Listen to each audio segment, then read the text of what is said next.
Çaylarda sululuq artıb, daşqın və sel təhlükəsi var. Milli Hidrometeorologiya Xidmətinə verilən məlumata görə, aprelin 14-dən 15-nə keçən gecədən başlayaraq ölkənin bir çox ərazilərində intensiv yağıntılarla əlaqədar əksər daxili çaylarda sululuq artıb.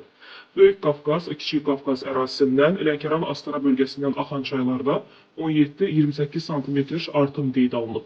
Sabaha, yəni aprelin 15-nə gözlənilən hava proqnozuna gəlincə, Bakıda və Abşeron yarımadasında aramsız leysan xarakterli intensiv yağış yağacaq, günün birinci yarısınadək güclü olacaq, bəzi əraziləri su basa bilər, diqqətli olun.